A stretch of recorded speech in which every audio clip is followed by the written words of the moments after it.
एक प्रश्न किसी ने भेजा हमें, गुरुजी हम आपकी कथा बहुत सुनते रहते हैं, पर बहुत लोग हमारी भक्ति को भला बुरा कहते, आपके नाम से चिढ़ाते, संतों के नाम से चिढ़ाते। हम बाबा प्रेमानंद को भी सुनते हैं, आपको भी सुनते हैं। कभी हमारे पतिदेव प्रेमानंद बाबा के बारे में बुरा कहने लगते, कभी आपके बारे में बुरा कहने लगते। हमारा मन बहुत दुखी हो जाता, हम सो नहीं पाते, दिन ना रात रोते रहते हैं। आपकी दासी बरेली से कौशल्या, इन्होंने लिखा कि अब पति से बचने का उपाय बताएं।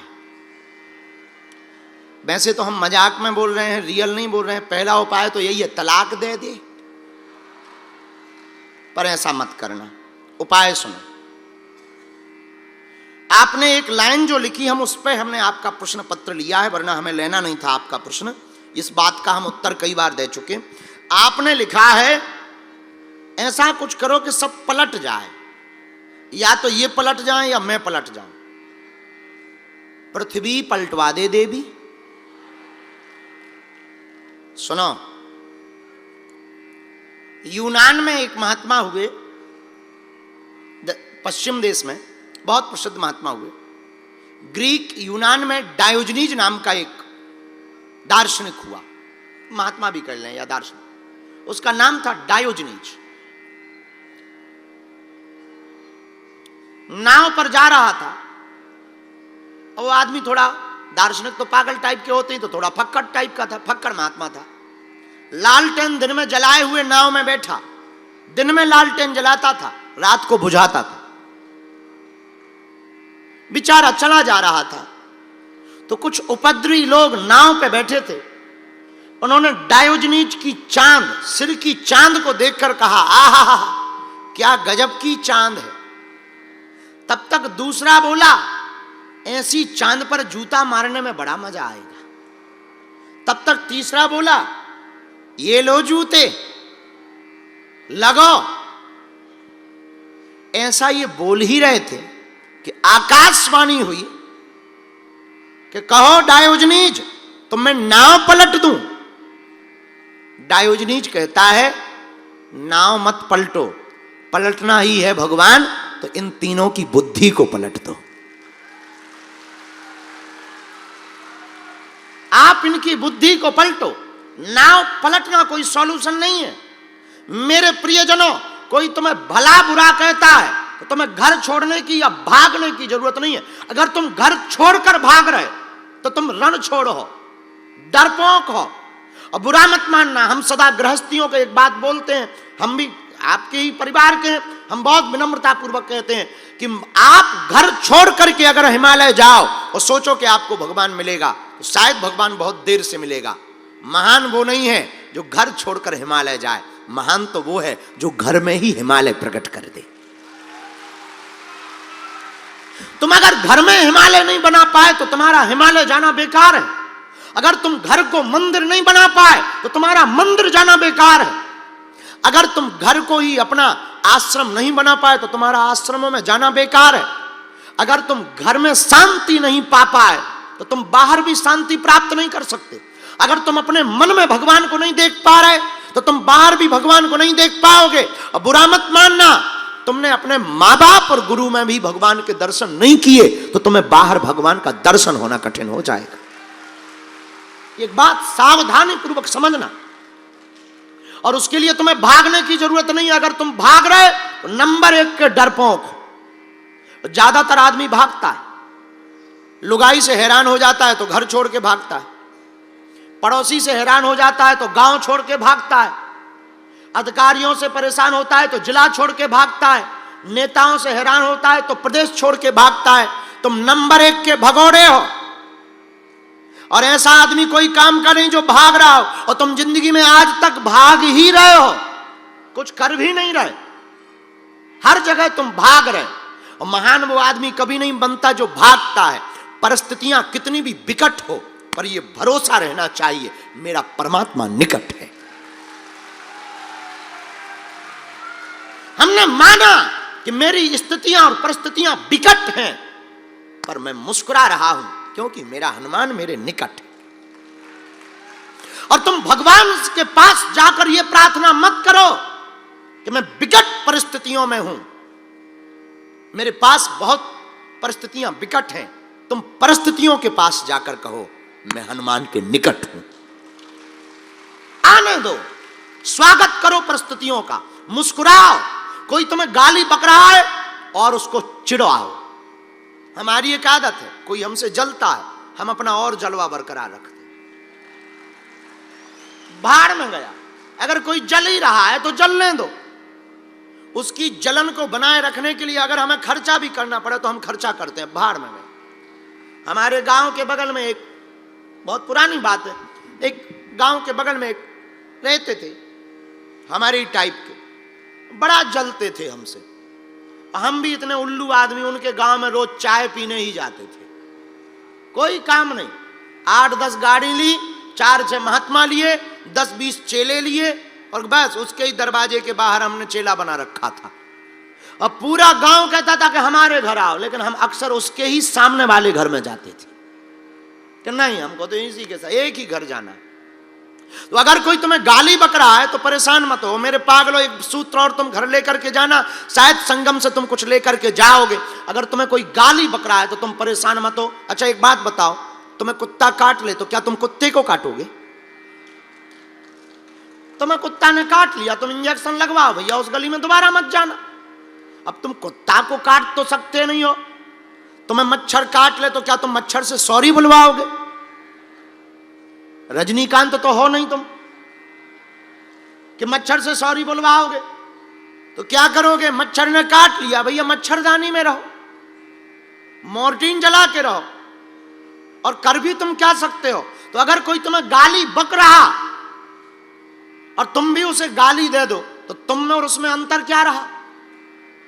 कोई तुम्हें भला बुरा कह रहा और तुम भी भला बुरा कह दो तो तुम में और उसमें अंतर क्या रहा? कोई तुम्हें गाली बक रहा और तुम्हारे मुस्कुराहट चेहरे पर हो और तुम धीरे से कह दो सेम टू यू। ये जीवन जीना है, इसको जिंदगी कहते हैं। आदमी गाली क्यों देता है? तुम्हें गुस्सा दिलाने के लिए, और तुम्हें गुस्सा आए ना उसका प्रोग्राम फेल है। आदमी गाली किस लिए देता है? तुमको परेशान करने के लिए। और तुम परेशान ना हो, मुस्कुराहट बरकरार रखो। देखो आदमी का दिमाग खराब हो जाएगा कि यार कितना भी चतरा दे। हमारे साथ में एक रहते थे, खूब कई बार नाराज हो जाते थे। वो नाराज होते थे, हम मुस्कुराते थे। हाँ, तो हम आपको सूत्र देना चाह रहे हैं, मेरे पागलों, कोई भला बुरा कहे, हमें भला बुरा नहीं कहना। भगवान कोई तुम्हारी निंदा करे तो तुम घबराना मत। निंदा अक्सर उसकी होती है जो आदमी जिंदा होता है। जो जिंदा है उसी की तो निंदा है। जो मर गए उनकी निंदा सुनी? याद रखना, मरने के बाद सिर्फ गुणों पर चर्चा होती है और जिंदा में गुण और अवगुण दोनों पर चर्चा होती है। विवेकानंद जी का शरीर नहीं है तो अब केवल गुणों पर चर्चा हो रही, लेकिन जब तक जिंदा रहे लोग न जाने क्या क्या कहते रहे। निवेदिता के नाम से न जाने मां निवेदिता के नाम से क्या कहते रहे। लोगों का काम कहना है, साहब ये कहेंगे, ये चुप बैठते ही नहीं है लोग। और तुम इनके चक्कर में अपना समय बर्बाद करो, माथा खराब करो, दिमाग खराब करो। कोई तुम्हें गाली बके, तुम्हारी सासू मां गाली बकती है, तुम भी गाली बक देते। तुम भी ऐसी वाली बहू बन जाते हो एकदम फायर ब्रिगेड, खतरनाक। सासू मां गाली दे, तुम करोगी क्या? तुम भी गाली देते हो, फिर होता क्या? बंटवारा। सासू मां गाली दे, तुम इतना दोनों हाथ जोड़ के, और सासू मां चाय पियोगी, झंझट खत्म। बढ़िया सॉल्यूशन है। एक बार प्रयागराज की एक बहू हमारे पास आई, नाम मुन्नी बाई। हमसे बोली गुरुजी हम बहुत परेशान हैं। हमका क्या हुआ? बोले सासू मां हमारी बहुत खतरनाक है, गाली बकती है। हम कथा सुन के जाते हैं, वो गाली बकती है। हमने सुना कि आप बहुत मंत्र जानते हो, कोई ऐसा मंत्र बता दो कि हमारी सासू मां ठीक हो जाए। हमने कहा कल आना तुम। हमने एक बोतल में पानी भरा, थोड़ा शक्कर वक्कर डाली, थोड़ा सा हमने केसर वेसर डाली और उस बोतल को लिया, उसके सामने फूंका। सुनो, ये बोतल का पानी है, बहुत सिद्ध पानी है। घर जाना और जैसे ही सासू मां गाली बके, तुम्हारे कुछ बोलने के पहले ढक्कन खोलना, 2 ढक्कन पानी निकालना, जल है ये जल, अभिमंत्र, मुंह में डालना। पर सुनो, गटकना है नहीं है। और बाहर उगलना है नहीं। जब तक सासू मां चुप ना हो जाए तब तक पानी को मुख में तुम 4 से 5 दिन रख के देखो बेटी, चमत्कार होगा, आशीर्वाद।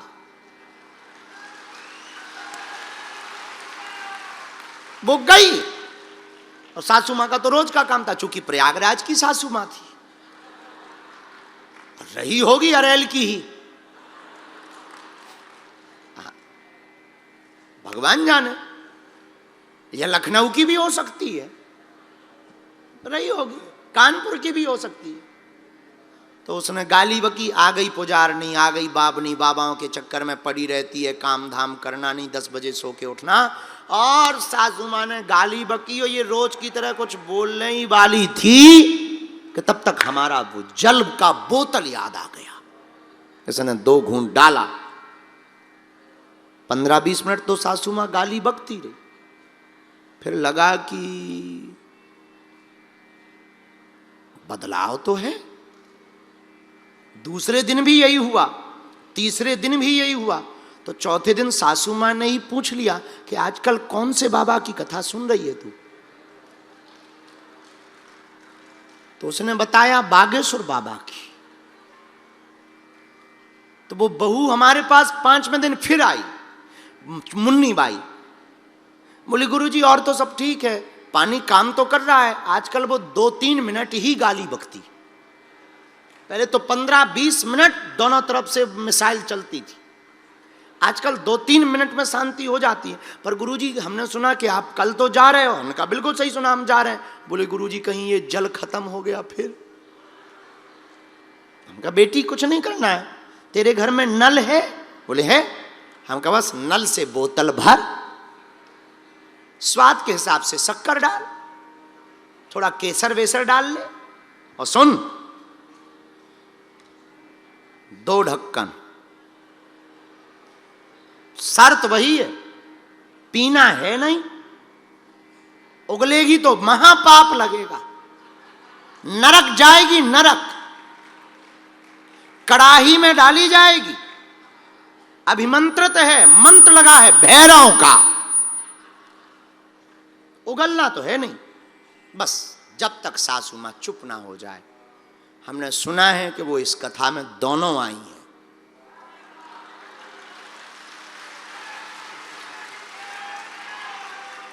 हनुमान जी महाराज समय पर सबको जवाब देते हैं, हमेशा जवाब नहीं देते हैं, मौन रहते हैं हनुमान जी महाराज। हनुमान जी महाराज जैसा चरित्र भला किसका होगा। चौपाई बड़ी प्यारी। जय हनुमान ज्ञान गुण सागर, जय कपीस देहु लोक उजागर, जय हनुमान ज्ञान गुण सागर, जय कपीस देहु लोक उजागर।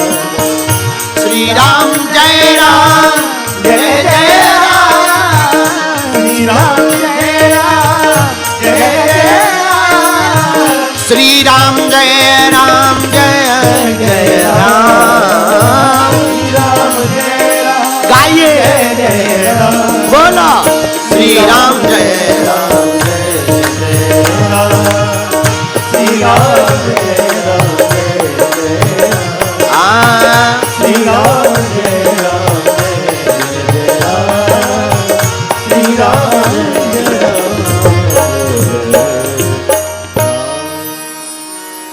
हनुमान जी महाराज की इन 4 खासियतों में एक बात और हम आपको बता दें, फिर आगे की ओर कथा में बढ़ेंगे। हनुमान जी के जीवन में एक और खासियत है। पूछो क्या? अरे पूछो। सब सुख लहे तुम्हारी सरना। हनुमान जी सब सुख देते हैं, 1-2 नहीं। क्या देते हैं? सब। अच्छा सब मतलब सब। एक आदमी होता ना, आप किसी होटल में जाओ तो होटल में बुकिंग होती है, बोले ऑल बुकिंग, रहना खाना नहाना स्विमिंग पूल गाड़ी कार और घूमना सब इसी होटल की व्यवस्था है। उसी प्रकार हनुमान जी की जो भक्ति करेगा उसे सब सुख जीते जी प्राप्त होगा, उसे राज सुख भी मिलेगा और उसे राम सुख भी प्राप्त होगा। राज सुख भी मिलेगा और राम सुख भी प्राप्त होगा। बोलो सीताराम। जोर से बोलो, और जोर से बोलो। हनुमान जी राज सुख भी देते हैं, राम सुख भी देते हैं, राजा भी बनाते हैं, राम से भी मिलवाते हैं, राजा बना करके रक्षा भी करते हैं, शिक्षा भी देते हैं। और तो ठीक है, इतना में काम ना चले तो छठवीं बात सुनो, जो हनुमान जी की एक और खासियत है। संकट ते हनुमान छुड़ावे, मन क्रम बचन। आप संकटों से बचना चाहते तो भी हनुमान जी की भक्ति करो, क्योंकि संकटों से भी बचाने का काम वीर बजरंगबली का है। क्योंकि इनका नाम है संकट मोचन। क्या नाम है? जोर से बोला। तो संकट मोचन ही संकट से बचा सकते हैं। और हम नहीं कह रहे हैं, आप कभी पढ़िएगा, आहा बाल समय रवि भक्ष लियो तब दीनौ लोक भयो, ताहि सो त्रास